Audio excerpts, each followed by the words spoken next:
అంటే మనం ఆర్థికంగా అది రిప్లేస్ చేయలేం కాబట్టి ఇన్సూరెన్స్ మీరు రెగ్యులర్గా కట్టుకోండి. ఆటోమేటిక్గా ఏమైందంటే ఎవరైతే విక్టిమ్స్, అది విక్టిమ్ ఎవరైనా కావచ్చు కదా, లారీ వచ్చి తగిలితే చిన్న వెహికల్ వాళ్ళు విక్టిమ్ అవుతారు, మీరు భయపడే స్టేట్ గురిస్తే వాళ్ళు బాధితులు అవుతారు. సో దాంతో ఒక వాళ్ళకి ఇబ్బంది, యాజ్ వెల్ యాజ్ మీకు కూడా లైసెన్స్ లేకుండా ఏమవుతుంది, ఎదుటి వాళ్ళని యాక్సిడెంట్లు చేయాలనుకోరు, లీగల్గా కూడా ఇబ్బంది పడాలని ఎవరు అనుకోరు కదా. అనుకుంటారా? అనుకోరు. అది యాక్సిడెంట్ అంటేనే అనుకోకుండా జరుగుతుంది కదా. మనం కరెక్ట్ ఉన్నా, ఎదుటి వాళ్ళు కరెక్ట్ ఉంటా, ఇన్సూరెన్స్ లైసెన్స్ చూస్తాం, ఆ మంత్ ఉంది అనుకుంటాం, ఒక రోజులో అది ఎక్స్పైర్ అవుతుంది కదా. సో రెగ్యులర్ మన మైండ్ ఎట్లుంటుంది, లేజీగా ఉంటుంది. సో డిగ్నిటీ ఆఫ్ లేబర్ అని ఒకటి ఉంటుంది. అంటే మనం ఏ పని చేసినా దాంట్లో మీకు ఒక ఫోటో కూడా నేను తర్వాత చూపిస్తామా. నేను ఎక్కువ మిమ్మల్ని విసిగించాను, అట్లా ఏం లేదమ్మా. ప్రతి సంవత్సరము లాగే మనం ఈసారి ఎవ్రీ ఇయర్ వీక్ జరుపుకుంటాం. ఈ రోడ్ సేఫ్టీ వీక్ ఎందుకు జరుపుకుంటామంటే మనకి ఇలా తెలియని విషయం, బ్రేక్ మీద హోల్డర్ తెవలా, క్లచ్ పట్టుకొని తెవాలి, అన్నీ తెలియాలా. కాయాలి తప్పితే ఏమవుతుంది, ఏ మరపాఠం ఒక క్షణం సరిపోతుంది, అరక్షణం చాలు ఏదైనా జరగడానికి. దయచేసి అందరికి చెప్తున్నాను, ఫస్ట్ మన సేఫ్టీ ముఖ్యం, మన ఫ్యామిలీ ముఖ్యం. మనం సేఫ్టీగా ఉన్నాం, మన ఫ్యామిలీని గురించి ఆలోచించినామంటే అట్లాంటి డ్రైవర్ ఎవ్వరు కూడా యాక్సిడెంట్ చేయరు. దుందుడుతనం ఉంటుంది మన వాళ్ళకి. పిల్లలకి చెప్తున్నా, కొంచెం యంగ్ పిల్లలు అన్నారు, సందు ఉంటుంది, ఎదురుగా ఒక కారు వస్తుంటుంది, లారీ వస్తుంటుంది, పోవచ్చులే అని చెప్పేసి నీ బండి మీద నీకు నమ్మకూడదు డ్రైవింగ్ మీద. కానీ నువ్వు అనుకున్నంత స్పీడ్గా నువ్వు వేసిన గేర్కి ఆ స్పీడ్లో ఎదురుగా వెహికల్ను వచ్చేంతలో నువ్వు వెళ్ళేటువంటి డిస్టెన్స్ నీకు జడ్జిమెంట్ రాకపోవచ్చు. నువ్వు వచ్చి 40 స్పీడ్లో వెళ్ళిపోతే ఆ ముందున్న వెహికల్ కంటే ముందు వెళ్ళిపోయి నేను సైడ్ తీసుకొని వాళ్ళ వెనకాల ముందర ఓటేకేసిపోవచ్చు అనుకుంటావు. కానీ ఆ బండి, నీ బండి కూడా నువ్వు అనుకున్న స్పీడ్లో పోకపోతే ఏమవుతుంది, ఎదురుగా వచ్చే వెహికల్ గుర్తుంది, ఫ్యాటల్ యాక్సిడెంట్ అవుతుంది. నీతో పాటు ప్రయాణం చేసిన వాళ్ళకు కూడా ఇబ్బంది అవుతుంది. దయచేసి ఎప్పుడు కూడా దుందుడుకుతనము, నిర్లక్ష్యము, ఏం కాదులేకపోతుంది అనేది పెట్టకండి. వెహికల్ను ఆల్వేస్ సాధ్యమైనంత వరకు ఎప్పుడు కండిషన్లో ఉంచుకోండి. మీకు అదే దేవుడు, నాకు యూనిఫామ్ దేవుడు, మీకు ఆటో దేవుడు, ఎవరి వృత్తి వాళ్ళకి దేవుడు. ఇందాక సార్ చెప్తున్నాడు ఫ్రెష్గా ఉండండి అంటే ఉద్దేశం ఏంటంటే, ఫ్రెష్గా ఉండడం అనే ఉద్దేశం ఏంటంటే మనం దాన్ని గౌరవిస్తున్నట్టు. ఇప్పుడు ఇందాక చెప్పినాడు తను కూడా, యూనిఫామ్ అంటే ఏం లేదమ్మా, పైన ఒక కాకి చొక్కా వేసుకుంటే నిజంగా కూడానమ్మా, నేను ఎస్ఐగా నేను 30 ఏళ్ళు అవుతుందమ్మా సర్వీస్లోకి వచ్చి, 30 ఇయర్స్ అవుతుంది నా 1995 బ్యాచ్. నిజంగా కూడా తెలియకుండా మీరు పైన ఒక కాకి చొక్కా వేసుకున్నారు, మాకు తెలియకుండా గౌరవం వస్తుంది.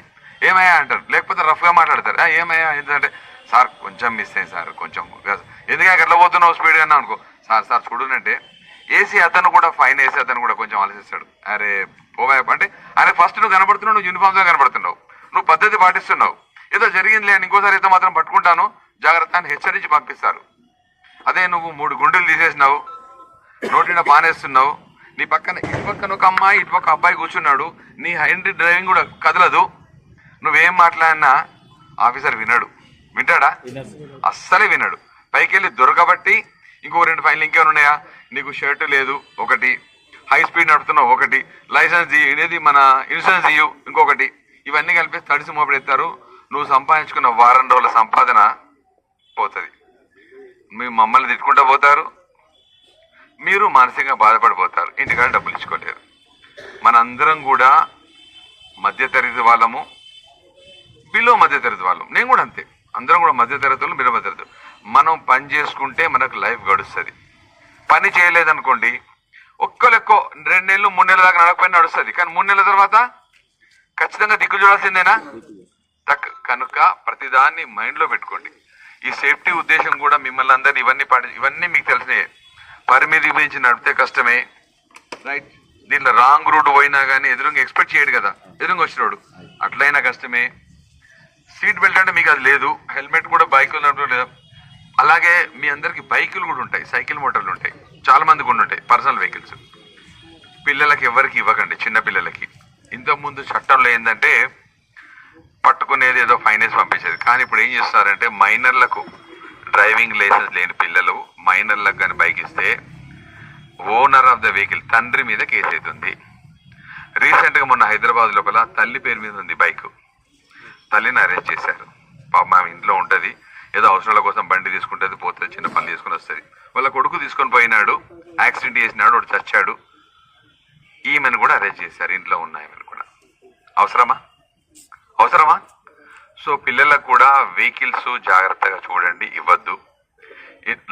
ప్రతి వాళ్ళు డ్రైవింగ్ లైసెన్స్ తీసుకునే ప్రయత్నం చేయండి. ఇందాక తను చెప్తున్నా 10th క్లాస్ లేకపోతే ఇవ్వట్లేదని. నాకు కూడా అవేర్నెస్ లేదు దీని మీద. అంత గతంలో మాట విన్నాను, కానీ కాకపోతే తర్వాత ఇచ్చినట్టు విన్నాను. ఒకసారి నేను కూడా కనుక్కుంటా. అట్లా అంటుంటే గిట్ట నేను కూడా ఎంఏ గారితో మాట్లాడతాను, ఆర్టీఏ గారితో మాట్లాడతాను, నేను కూడా ఇప్పించే ప్రయత్నం చేస్తాను. ఇన్సూరెన్స్ పెట్టుకోండి. ఇన్సూరెన్స్ పెట్టుకోవడం వల్ల ఏంటంటే, సరే ఏమరపాటుగా జరిగింది, ఇన్ని చెప్పుకున్నా కానీ ఒక్కోసారి జరగడానికి అవకాశం ఉంటుంది. కనుక జరిగినప్పుడు ఆ ఇన్సూరెన్స్ మనకు లైఫ్ ఇస్తుంది.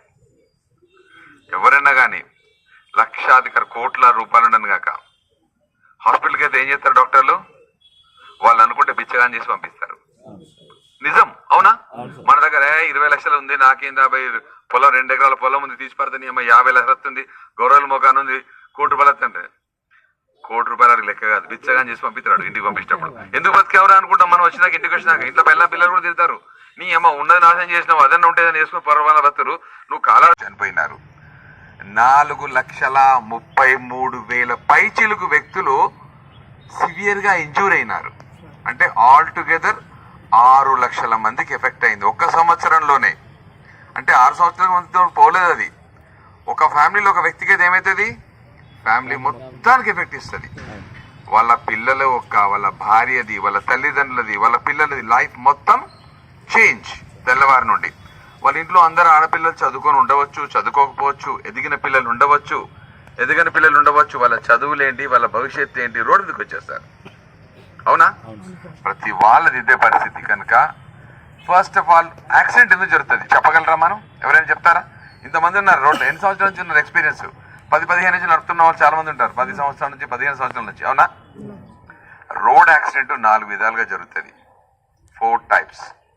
ఒకటేమో హ్యూమన్ డిఫెక్ట్, మన తప్పిదం, మన నిర్లక్ష్యం, మన దుందుడుకుతనం, ఏం కాదులే అనుకోవడము, ఇతరత్ర కారణాలు. అంటే మన వల్లనే జరుగుతుంది, తెలుస్తుంది యాక్సిడెంట్ జరిగినప్పుడు ఇది మన తప్పని. ఇంకొకటి మెకానికల్ డిఫెక్ట్, మన బండి ప్రాబ్లం, మన టైర్ పంచర్ అవుతుందచ్చు, మన బ్రేక్ సడన్గా పడకపోవచ్చు, ఇంజన్లో ఏదన్నా ప్రాబ్లం ఉండి సడన్గా మనం వేసిన గేర్కు సరైన స్పీడ్ పోకపోవడం వల్ల ఎదురుగా వచ్చిన వాడితోని ఆ టైంలో ఆ డిసిషన్ కరెక్ట్గా రాకపోవడంతో వచ్చి తగడం. 3. ఇంకొకటి ఏమవుతుంది, అవతలి వాడి తప్పిదం. సేమ్ ఇవే, మళ్ళీ ఇవే 3 ఉంటాయి. అవతలి వాడి తప్పిదం వల్ల ఈ యాక్సిడెంట్స్ అవుతుంటాయి. ఫస్ట్ హ్యూమన్ డిఫెక్ట్లో ఏముంటాయి ప్రాబ్లమ్స్? మన నిర్లక్ష్య ధోరణి ఉంటుంది. ఎట్లా ఉంటామంటే మనం అందరం, ఇప్పుడు నేను కూడా అనుకుంటాను, మన వాళ్ళు చాలా మంది అంటారు, అరే 15 ఏళ్ళేరా ఒక్క యాక్సిడెంట్ కూడా వేయలేదు నేను. అట్లా ఎప్పుడు అనుకోవద్దండి. ప్రతిరోజు ఏ క్షణాన్ని యాక్సిడెంట్ ఈజ్ అన్ యాక్సిడెంట్. ఆ క్షణంలో ఇప్పుడు ఉన్న ప్రతి ఒక్కరు కూడా, ఏ ఒక్కళ్ళు కూడా యాక్సిడెంట్ కావాలని యాక్సిడెంట్ చేస్తామని ఎవరు ఇంట్లోంచి బయటకెళ్ళారు. అది జరిగిపోతుంది, దాన్నే యాక్సిడెంట్. దానికి ఎక్స్క్యూజ్ ఏం లేదు, జరిగిపోయింది. తర్వాత పోలీసు వాళ్ళు వచ్చేసి ఇది హ్యూమన్ డిఫెక్టా, మెకానికల్ డిఫెక్టా, ఇంకొకటి ఉంది, రోడ్ ఇంజనీరింగ్ ప్రాబ్లం కూడా ఉంది. థర్డ్ పాయింట్ మీరు నేను మర్చిపోయి మీరు అడగలేదు. Third point road engineering. Road engineering ఏమవుతుంది, రోడ్ ఇరుకైన రోడ్ ఉండడము, రోడ్డు మధ్య గుంతలు ఉండడము, సైడ్ బర్మింగ్ పోవడము, మీ వెహికల్ ఏదో సడన్గా తీసుకుంటారు పోవడం వల్ల కంట్రోల్ కాకుండా. రోడ్ ఇంజనీరింగ్ వల్ల ఒక్కొక్కసారి కూడా 60 స్పీడ్లో పోయేటప్పుడు కూడా కర్వ్ ఉంటుంది. ఆ 60 స్పీడ్ను కూడా కవర్ చేయలేనటువంటి కర్వ్స్ కూడా ఉన్నాయి. మన దగ్గర తక్కువ అనుకోండి. ఇక్కడ కొన్ని చోట్ల లోపల హైవేల మీద అట్లాంటి ప్రాబ్లమ్స్ ఉంటాయి. మన దగ్గర చిన్న రోడ్లు మన స్పీడ్ కూడా 30-40 కంటే ఎక్కువ ఉండదు. ఓకేనా? సో దట్ జాగ్రత్తగా నడపండి. నడిపేటప్పుడు ఇప్పుడు మీ సార్ చెప్పాడు, అన్ని విషయాలు చెప్పాడు, ఇన్సూరెన్స్ గురించి మాట్లాడాడు, డ్రైవింగ్ లైసెన్స్. నేను ఇవి చెప్పదలుచుకోలేదు. ఇంట్లోంచి వెళ్ళేటప్పుడు మన భార్య పిల్లల్ని గుర్తు చేసుకుందాం. మనం సేఫ్గా ఇంటికి వస్తే వాళ్ళు హ్యాపీగా ఉంటారు. అదేవిధంగా మనం సేఫ్గా నడిపితే మీతో పాటు మీరు ఎవరినైతే తీసుకుపోతున్న ప్రయాణికులు వాళ్ళు సేఫ్గా ఉంటారు. ఒక రకంగా డ్రైవర్, ఎనీ డ్రైవర్ ఒక రకంగా దేవుడే. ఇప్పుడు నా డ్రైవర్ నన్ను చక్కగా తీసుకపోతే నా పరిస్థితి ఏంటి? నేను కారులో కూర్చుంటే ఏదో పనులు పడుకుంటాను, తీసుకెళ్తే నాకు గుద్దుతుంది, నా పరిస్థితి ఏంటి? గుద్దకుండా తీసుకపోతే మంచివాడు దేవుడు అంటే కదా నాకు. లిటరల్గా అంతేనమ్మా. అంటే అతను కనుక తప్పిదం చేస్తే నాది ఏముండదు అలా ఫాల్ట్, నేను పోతాను. నా ఫ్యామిలీ ఏం కావాలా? రోడ్డుకి వచ్చినట్టేనా? సో దట్ మనకు చాలా గురుతరమైన బాధ్యత ఉంది. జాగ్రత్తగా నడుపుదాం ఇంట్లోంచి వెళ్ళేటప్పుడు. ఇంకొకటి, యాక్సిడెంట్ అయిపోతే డబ్బులు ప్రాబ్లం, హాస్పిటల్ ప్రాబ్లం, ప్లస్ దాని తర్వాత చాలా మందికి పర్మనెంట్ అంగవైకల్యం వస్తుంది. కాలు, చేతో, కన్ను ఏది పోతో తెలియదు. జీవితకాలం బ్రతికి ఉన్నన్ని రోజులు మనకు కష్టం, మనతో పాటు మన ఫ్యామిలీ మెంబర్స్ అందరికి కూడా కష్టం. ఒక్క క్షణం దుందుడుకుతనం వదిలేద్దాం, జాగ్రత్త నడుపుదాం. ఇంకొకటి, మన వాళ్ళు చాలామంది తాగడం అనేది తెలంగాణలో కూడా ఉంది. నేను కాదంటలేను, దాన్ని మిమ్మల్ని మానమని అంటలేను. మానమంటే వినేసి నవ్వుకుంటూ పోతారు ఇక్కడి నుంచి. ఇవన్నీ ముచ్చట్లు చెప్పినాడు సార్, ఐఐటియా కాదు. తాగితే ఏదైనా కానమ్మా సంతోషం కోసం తాగుతారు.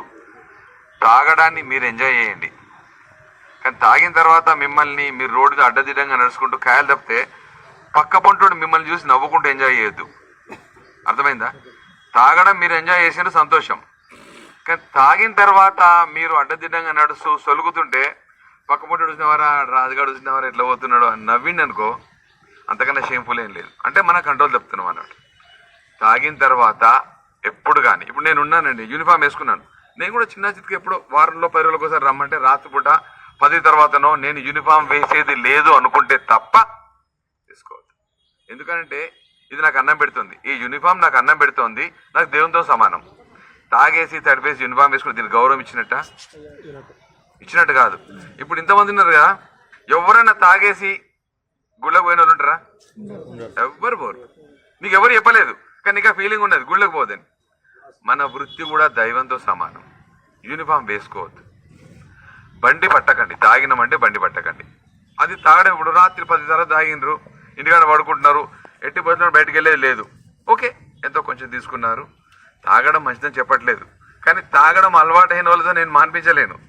నేను గౌతమ బుద్ధుని కాదు. ఉన్న పనులుగా నేను ఇప్పుడు మేము మాట్లాడినా అనుకో, తాగుడు మానేయండి అని చెప్పి నేను పెద్ద మీకు చెప్పినా అనుకో, ఇలా ఏ ఒక్కరు కూడా వినరు. నాకు ఆ విషయం తెలుసు. ఏదైనా కానీ మన కంట్రోల్లో ఉండాలి, ప్రతిదీ మన చెప్పు చేతుల్లో ఉండాలా. మనం ఎలా ఉన్నామో అంటే, నువ్వు రేపు బండి తీసినావు, బండి తీసినప్పుడు గేర్ వేస్తున్నావా లేదా, నీకు ఆటోమేటిక్గా నీ సెన్సెస్ లోపల క్లచ్ పట్టుకోవడం తెలవాలా, కాలు మీదకి బ్రేక్ మీద ఓడడం తెలవాలా, క్లచ్ పట్టుకోవడం తెలవాలి, అన్నీ తెలియాలా. కాయలు తప్పితే ఏమవుతుంది? ఏమరపాటం ఒక క్షణం సరిపోతుంది, అరక్షణం చాలు ఏదైనా జరగడానికి.